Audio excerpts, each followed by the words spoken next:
Okay, so in this video, we're going to be talking about why uh, the Enneagram Type 9 arbitrator, or the Ennealogy Type 9 arbitrator, or also known as the peacemaker, may often find themselves in leadership positions. So the reason for this is because as a Type 9, you have a one wing and you have a two wing. So in the Enneagram, it's shaped in almost a circle pattern, um, with with types on either sides. So each type has a wing, what's referred to as a wing number next to it. The number next to it would be a wing. So the numbers are 1 through 9. If you're a 9, the wing on your right is going to be a 1, and the wing on your left is going to be an 8. So we're talking about the one wing today. So the one wing is why you'll often find 9s in leadership positions, even though they may not necessarily have stuck out that position. So yes, because they do have that one, sometimes they will seek out that position. And other times they don't necessarily seek out that position, but it's again because of this word, proclivity.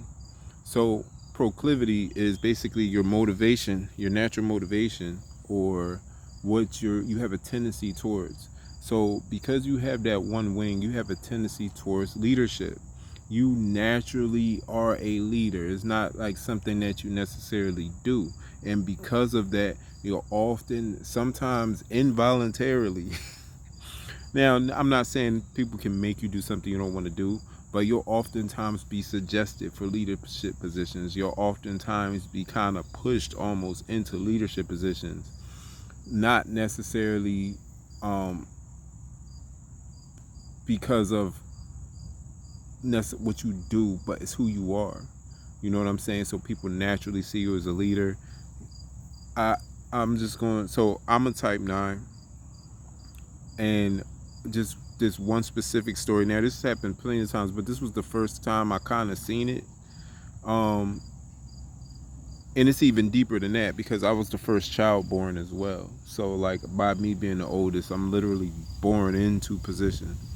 But um, this really kind of stood out when um, I was in the military, and when we were in AIT is basically like where you go after basic training and learn your skill. So while I was in this school, they have like little things to kind of get you ready for those leadership positions. Like they'll make you like the leader of the platoon, your specific house for a certain amount of time, like until you leave, and then y'all switch out as y'all go. They get leaders um, for each house. So I remember being in the chow hall. I'm about to eat, and like everybody's coming in saying, you know, um, "Oh, congratulations on being the new student first sergeant or whatever. Congratulations, Greg." I'm like, why they keep telling me that? Like I never. This was nothing I asked about, nothing I signed up for, nothing I necessarily didn't even want at the time. Like at that time, I had a tendency to shy away from leadership positions. Like I didn't really want the spotlight on me. I just kind of wanted to do my thing from the dark.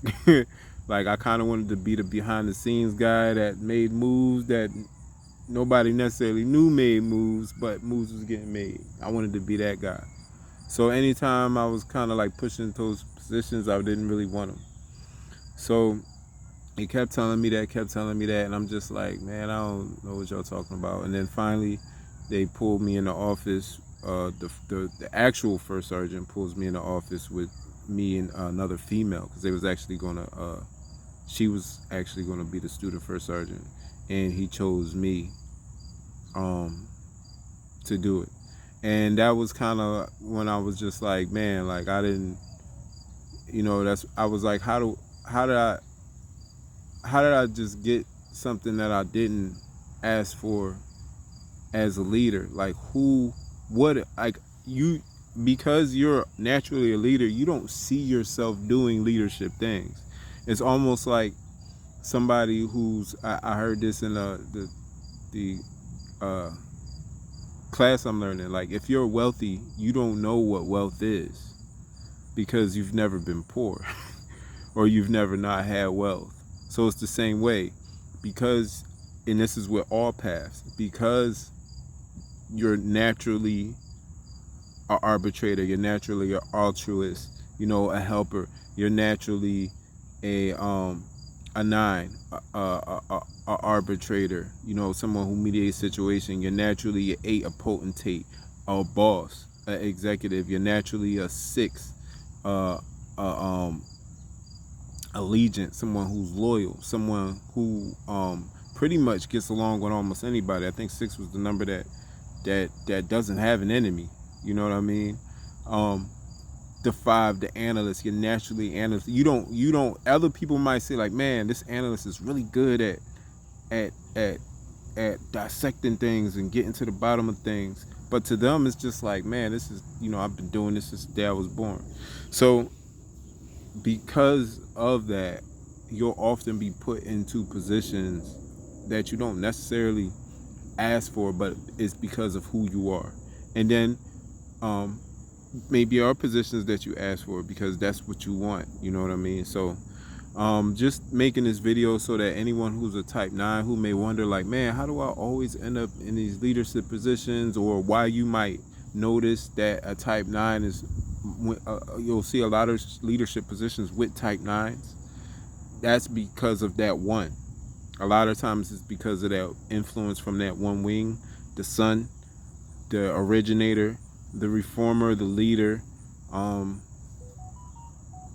So yeah, that's it. If you want to know your type, click the link in the description below. I have a video there that will let you know your type, help you do the math. And if you need any further assistance with Enneaology, knowing your type, or how to get on your path, because my goal here is to help you save energy. I help you save energy by using Enneaology to help you make the right moves at the right times. So if you need assistance with that,